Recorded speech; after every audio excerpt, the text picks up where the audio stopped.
Hello, everybody. This is David Lowry with Club Fantasci, and today we were talking with Oliver Shead about the Infected Zombie RPG role-playing system that is now on Kickstarter. It's from Immersion Studios. Oliver, thank you for joining us, and welcome to the broadcast. Thank you indeed. All right, so I know you're calling super late. It's 12 a.m. there in Sydney, so thanks for taking the time to talk with us. For those of you watching, we do seem to be having a few technical difficulties, and that might be the distance of this hangout. So please bear with us and forgive us for any technical difficulties. Oliver, the one thing that really struck me about this RPG system is the simplicity of it. Not just the scenario, but the actual system itself. So let's talk a little bit about what makes this zombie RPG scenario a little different from something else somebody might find zombie-wise. And then let's talk a little bit about the system itself, because it's one I wasn't familiar with, but it looks really, really interesting. So why don't you tell me a little bit about how Infected Zombie is different from any other zombie scenario? Absolutely. Well, the first thing, funny enough, about the Infected Zombie RPG is that it's not really about zombies. To start off with, there aren't any traditional zombies in the fact that they're not dead. They're not numerous, they're not stupid, and they're not slow. So they're none of those things. And the big killer is not the zombies themselves, not the infected, rather. It's actually the virus that they carry. So what we wanted was to make a really complex, layered, real-world scenario. If this could possibly happen, where it's a bit similar to 28 Days Later or The Last of Us in the style of the zombie breakout and the way they can evolve and they can change, but they're organic, they're alive, but they're hungry, right? But how can we make that really realistic? How could we turn that into something that would evolve in the real world? And what we found was that it would really take a long time for the world to break down, particularly with the way that the virus worked. In that, in its early stages, when people are sneezing and coughing, it was incredibly virulent, so people would catch it immediately, and so you could infect dozens of people before you even realize that you were fully infected. And then those people go on to spread it even further. Then it was the mortality rate of the virus which killed over 70% of its victims, rather than turning them into zombies. Only a small percentage actually woke and became the infected, and the reason they became the infected, so the reasoning goes, is that the virus actually burnt them away and continues to chew at them and eat them. They've somehow survived, but they now need to feed the virus. It's hungry and it demands to be fed. But the animal intellect is still there. Even though the person himself is burnt away, the animal is still there. So the animal's quite smart, the animal mind of the human.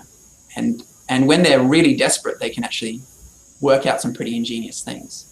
So you've got varying levels of intellect within them, pack sort of societies and things like that. But the main real difference was that they're actually, as I mentioned, not numerous. So they're actually mostly wiped out by wars and famines and diseases and so on.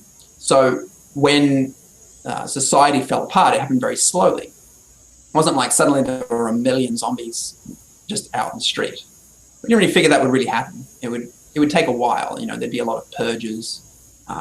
People would be getting infected out in the cities and then waking up out of their comas, because they would slip into comas for some time and go undetected.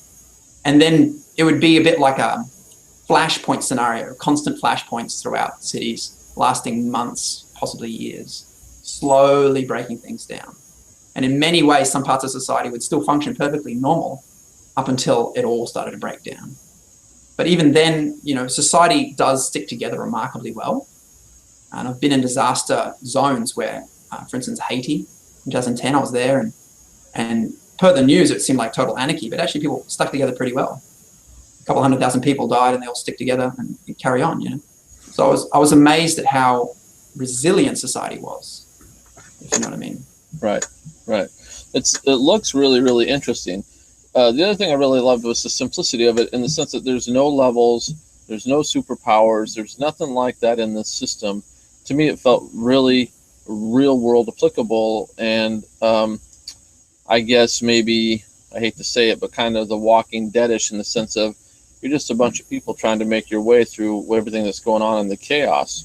So how did you come up with that versus doing the typical, we've got all these bonuses and powers and all that junk that's in an RPG normally? Yeah, for sure. Well, the first thing I worked out was the system. So the Immersion RPG system, I really wanted a universal system that I could use for anything. And I wanted it to look and, well, to feel like the real world. I wanted it so that when you fired a rifle and you hit something, it really acted the same way. So that you could have luck, so that you could have, it wasn't like you're just going to die instantly the moment you step out. But, you know, so that combats were deadly and fast. And you had tactics just like you do in the real world. So it operated the same way. And in order to test that out, the best way was just doing a real world scenario.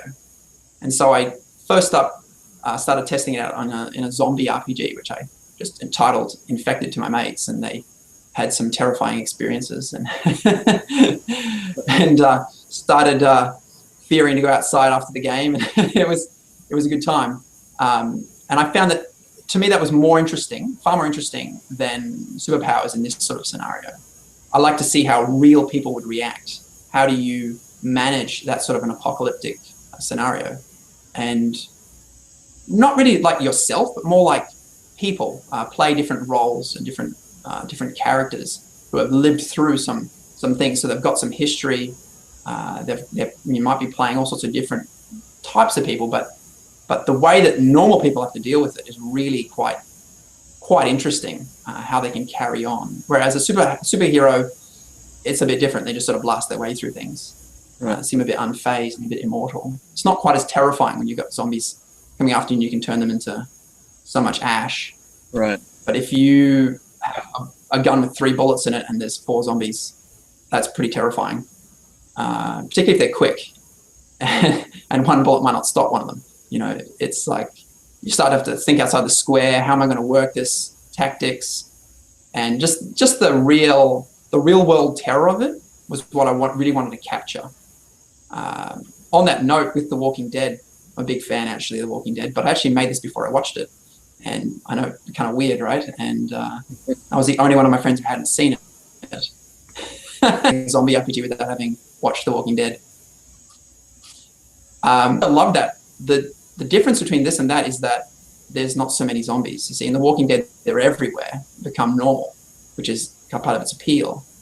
But in this, they're the real bogeymen. They're the creepy thing in the dark. They're the pack that you know, that lends a different type of horror to the scenario, which you don't absolutely. Which you don't really get in most zombie games of any type. I mean, every zombie game I've played, you're fighting masses of zombies, masses. So that is completely different than anything I've seen so far. So kudos on that, because that's kind of original. All right, so let's talk a little bit about if somebody backs this project, what are they really getting? What are they getting for their pledge levels? The main thing they're getting is the book.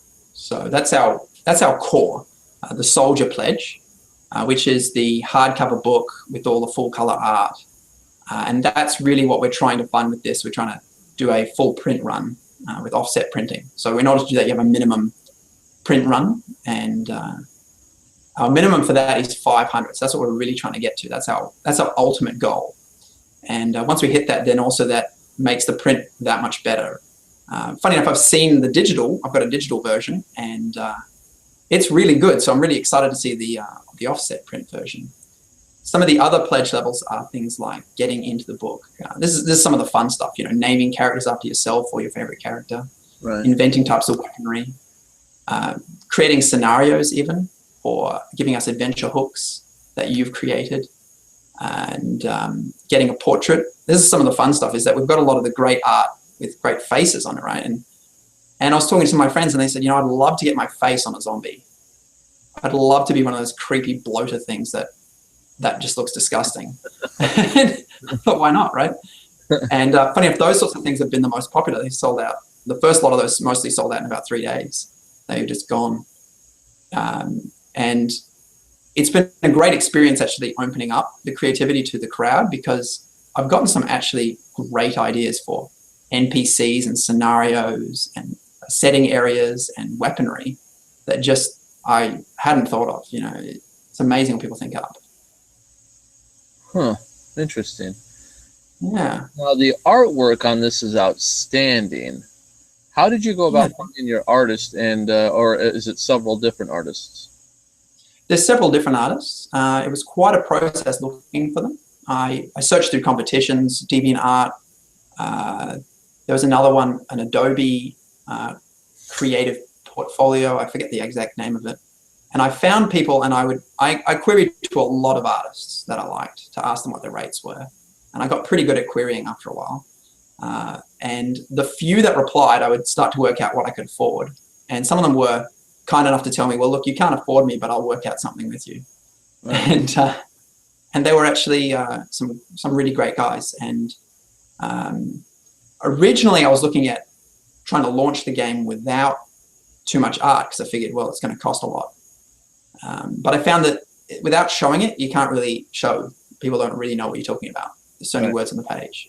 The moment I had art, then it was like the whole thing started to come really to life. Right. So that's how I sourced them. I just started to search DeviantArt and places like that, and CG Hub and places. All these, I've got a huge artist portfolio and a wish list. So there is a sampler that people can look at Drive-Thru RPG. So if they go to Immersions, is it a Immersions infected.immersions-rpg.com, they can check out the sampler for free. And that's you can either subscribe to us and we'll send it to you, or you can just get it from Drive-Thru RPG for free. Either way. All right. So you're 93% of the way there. Yep. What happens if you overfund? What are you going to do with the project if you overfund? I've got some great plans, actually. I've been talking a lot to the backers so far to really ask what they want, because that's really important to me. I've got a number of ideas because the system is so flexible. I figured we could create some small settings, one-shot scenarios and stuff like, for instance, for example, a really dark, gothic-y Black Death scenario with real zombies, like dead things. Right. A Victorian African zombie concept, and I've got a few other ones for creepy space zombies and things like that. But those are just the zombie scenarios. I mean, we've actually got a whole lot of other scenarios that we've got mocked up, different settings, fantasy and sci-fi and so on. But I really want to expand this one to its maximum as much as possible. So extra adventures, more content in the book, more art, and more stories and things like that to really flesh it out, more setting areas. What I'm starting to think now is that if we get quite a lot extra funding, we'll probably create another book, which may be a print-on-demand book, or an add-on as part of the print run. I would release it later so that I don't want to delay the book's release at the moment, because that's always annoying. And our release date is set for February, so it's about 6 months, or rather about 5 by the time we finish. And so it's going to be a tight deadline, and I really want to push that through. But at the same time, going for extras, more content, I think, is always fun. You get more bang for your buck. Now I'm looking at some stretch goals here. Tell me a little bit about what you have going on stretch goals. I mean, it looks like we're adding. It's got to be hard with an RPG, right? You add content for the most part. So if we do hit the stretch goals with this, what are they really looking at?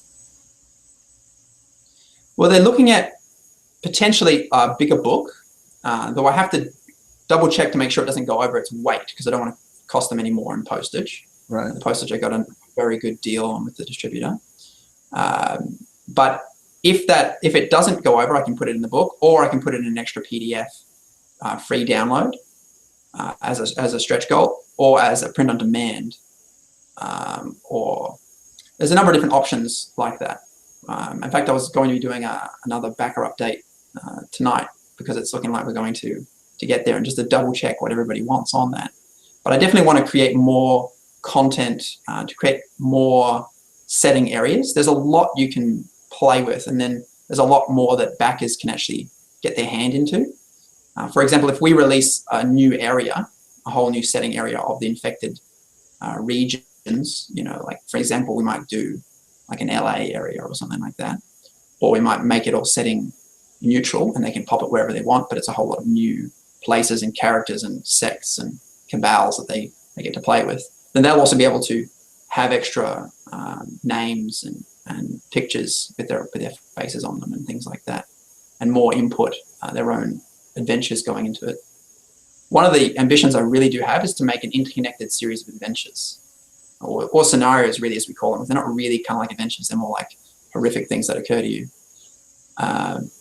But that sort of thing really does flesh out the world a heck of a lot. We really want to show people how it really works, how it really feels, and that it's definitely not like just mowing down zombies, right? So what better way to do that than with scenarios, particularly ones that travel you along. Of course, one of our major ideas is that you shouldn't be railroaded at all. We never railroad remotely, right? So we like to make it very loose, very sandbox, like an open world kind of scenario, if that makes sense. What in your experience, for those who may not be familiar with RPGs in general, maybe they're watching this because of the zombie theme or whatever, what is it about role-playing that you think allows people to connect in a different way with this style of gaming? Yeah, for sure. I mean, with this style of gaming in particular, as opposed to other styles of gaming? Yes. Yeah, for sure. Well, our whole focus is on the character as opposed to, say, powers or equipment. And it's all reflected, all the mechanics of the game are reflecting who the character is. What are his fears, his ambitions, his abilities, and his disabilities. That's what we want to really show. And so the mechanics of the game help you to express that. They help you to show his history, his situation that he's in, what's his circumstances around him. Is he, a high lord in a castle, if it's a fantasy setting? Or is he some low peasant who's, got a wife and 3 kids, but is still trying to protect the local neighborhood? But he's got that other guy who's, got a vendetta against him down at the back alley. You can play all these sort of scenarios out far more richly than, say, just having a dude who doesn't seem to have much backstory. All the backstory is just fluff. It's just what you've written down, but it doesn't really affect the game. We like it to affect the game. Who you are affects how the game plays out, affects how you should role play the character. And of course, we find that makes it far more intense. Not only is the character really vivid and really real, but also the combats are serious. You can die. And that makes it far more suspenseful. You're not going to be picking fights that you really don't want or don't need. People aren't going to be grinding. There's no point in time where you're grinding through a bunch of goblins. That just doesn't happen. Combats are really dangerous. They can be manageable, but you still, there's always the chance of getting shot in the head. So just like in any real situation, that makes it dangerous enough that if the guy's threatening you, you are probably going to take that seriously, just like in real life. You're probably going to feel your heart starting to pump. And that really brings in the suspense. Because the character is so real, because the danger is so real, because the world feels real, it becomes like, wow, this is a real situation. I feel like this is happening. And that's what we really want to express. That's why we call it actually Immersion Studios, because we really want to immerse people in the game. That's the whole idea. And for myself and for my group, I found that really worked. We did a lot of testing and found we just went into the game. The game became so vivid. Sometimes a little too vivid. Now, for those people, again, who aren't familiar, socially, how does this compare to other types of gaming that aren't RPGs, say board gaming? Oh, like game. Yeah. I get. Yeah, I mean, I must have missed your question before. Sorry. No.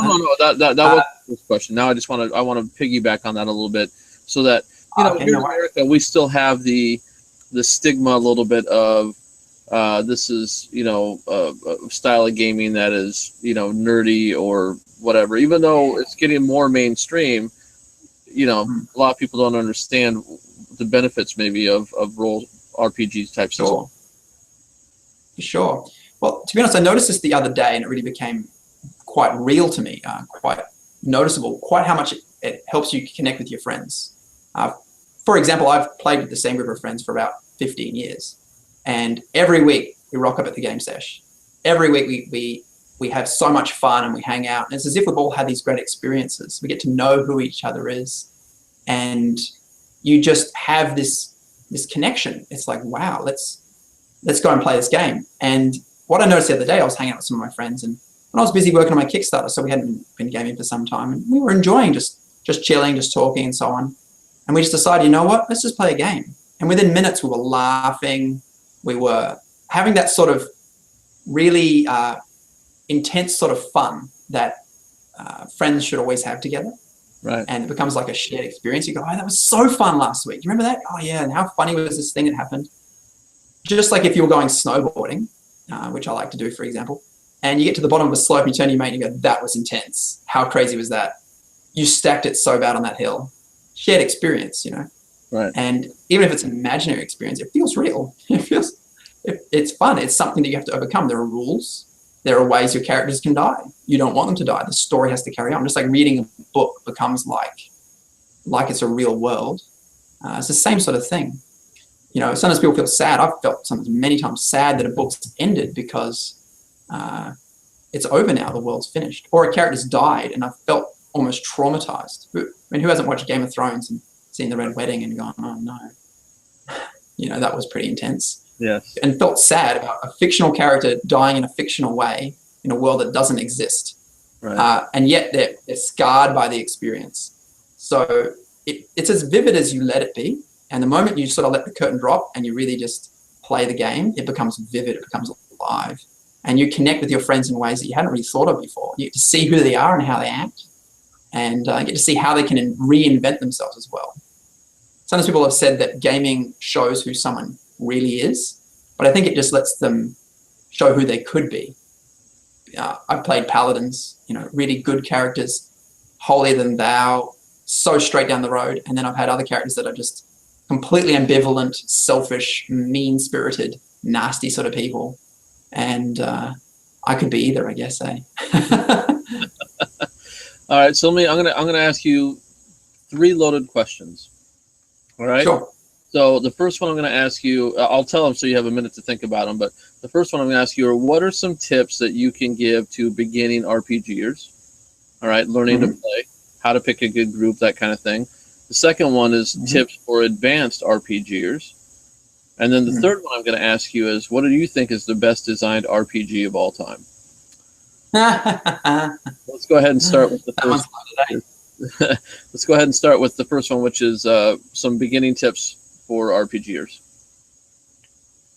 For sure. Beginning tips for RPGs, I would say, would be to read the rules, but not be bound by the rules. Understand that it's a game and it's about playing out what happens to people. And so think about them as people, not as a computer game, because it's something totally different. And also be willing to make mistakes. I made so many mistakes when I started playing games, particularly as the GM or DM running a game. It is hard. It looks easy, but it's actually really hard. It's quite a skill.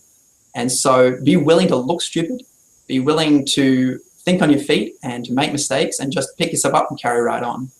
And for a player, you know who your character is and help the DM along, help them to play the game and don't be that thorn in their side who makes it like, oh, but that doesn't make sense because blah. And, rather let's play the game and let's help the people evolve. And then later when the guy's really experienced, then you can be his thorn in his side because he can take it.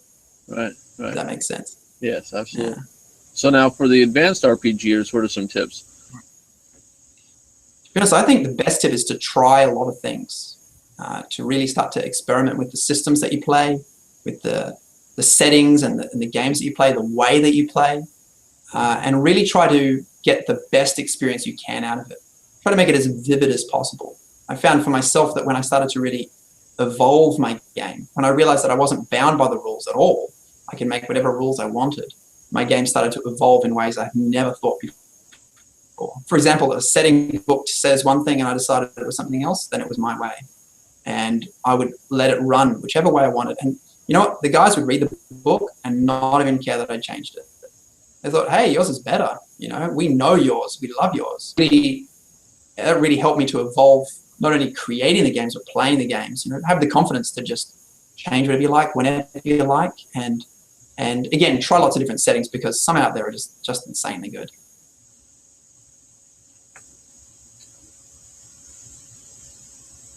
I lost you for a second here. All right, I think we're back. All right, so now finally, do you feel is the best designed role-playing game of all time, and why, really? Oh, gee. Well, you know, I'm going to leave mine out of that because, you know, personal preference aside. I mean, I made mine for my own personal preference, but, you know, arrogance aside, I'm going to look at what other games are played out there that I really love. To be honest, I think of the ones that I have played Fate yet, which is a huge sin, so don't hate me, everybody. I really want to. But I think World of Darkness came as the best system setting books that I've ever read. I've read Vampire the Masquerade must be 20 times. Followed closely by Rift settings, but its rules are unfortunately a bit of a patchwork, I find. But the World of Darkness is like this complete, cohesive system, and every book ties into every other book. You can play Mafia, which I've done, and it actually ties into vampiric, werewolf, mage, and demon books, and you don't even necessarily see it there. The storyteller can put it in or not, and that sort of interweaving storytelling, I think, is genius. And the commitment to the story, the commitment to the quality too. Their quality is insanely good, but also the commitment to the story all the way through is intense. Like, it feels like a vampire is talking to you who's 300 years old, and it feels like you're a lowly worm who could barely crawl into his good graces and you know, beg him for another drop of that sort of thing just really struck me as wow. Yeah, it definitely influenced me quite a lot. That whole concept as well, like the loose rules, loved them. You can tell I'm a fan. Yeah. Interesting thing I read the other day was I don't remember what it was. I think it was $196 million have already been funded into board games on Kickstarter this year, and the bulk of that was role-playing games, which really struck me as odd. I was not expecting that at all. If that's the case, what does a indie publisher do to cut through all the white noise of all the other RPGs that are being published out? How do you get noticed? It's a massive, plus the absolute master of Pro Vic is in there right now. But what I've taken myself from this journey over the last couple of years of learning about Kickstarter was to make something that stands out. You have to make it look amazing. Now, I did that with art and with the setting. That's my strong suit. I really love art, and I really love telling a good story. And for me, I can't really write about something that I don't believe in. So when I was trying to write about just a typical kind of breakout, it was okay. But when I really got into the meat of it, when I really got something that was different and that seemed real, then I could really commit to it. And then the story seemed to catch people. And that combination, I think, and the last point would also be professional layout and editing. I had to learn layout myself. I tried to get professionals to do it. It was disastrous because it just wasn't what I wanted. So because I wanted it quite uniquely designed, I had to learn that myself, but that's doable. Just make sure you do a professional job. But definitely get a copy editor. That's where I've fallen down. Getting an editor, people have picked up, you know, typos or little inconsistencies that just throw you off. Right. So it's definitely something I'm going to be doing for the final book, because you need it to be the whole package. You can't, if you fall down in any one area, it's very easy for someone to just dismiss you and go, oh, this guy's amateur. But if you have the whole package, the layout's nice, the story's solid, the writing's good, the art is killer, and you present it in a really professional way, then you can start to get noticed. But even then, it's tough. I found it, like, I put my stuff up on forums and 95% of the feedback was, I don't like zombies. Right.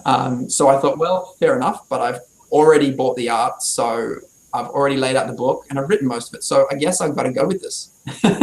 And I'm glad I did, because evidently not everyone agrees with the forums. Well, people in forum, it's always the people who want to disagree that tend to write the most. The people that are, or whatever, you know, which is most of the population, they don't get on there and say all that negative stuff. It's just not in their nature. But people who, people just love to be negative or downplay things, or always voice their discontent with something. And people always say that zombies are overplayed out, but yet everything in retail America says that's a bunch of crap. So zombies are not played out. It's one of the most popular themes around today still. So, you know, granted, there might be some gamers that are kind of tired of it, but, you know, eventually you run out of thematic. You've got to go with what's out there. If you put together a solid product, I don't care what the thematic is, it will sell. It's all about, I think so. Yeah, it's all about the experience. So even if somebody's tired of zombies, if they ended up playing this game and they loved it, they will buy it, they will talk about it and everything else, because this will refresh that, you know, that feeling of zombies or whatever. So, you know, that's just part of marketing, and obviously it's always a risk. You don't really know, but a lot of times people get tired of a theme, not because of the theme itself, but because the people putting out games in that theme don't tend to be very good games, right? So there's no. That's often the case. Yeah, there's no. Unfortunately. Yeah, so you know that I think that's a big. I think because people think. Oh, sorry. No, go ahead. I think also when people think that when they think zombie, they just think, oh, it's the stereotypical zombie scenario. Well, I've killed zombies until I'm sick, and I thought, yeah, that's why I made it different, because that's really boring. You know, you can play that for so long and it's fun for a while, but after a while, just rolling dice and killing things is actually not that fun. You know, what I found is more fun is suspense and character and trouble and intrigue, like that. You know. Yeah, there are, you know, games that's okay to play once a year, or it's, you know, something different. But if the main mechanic is roll or hack and slash, that does get old.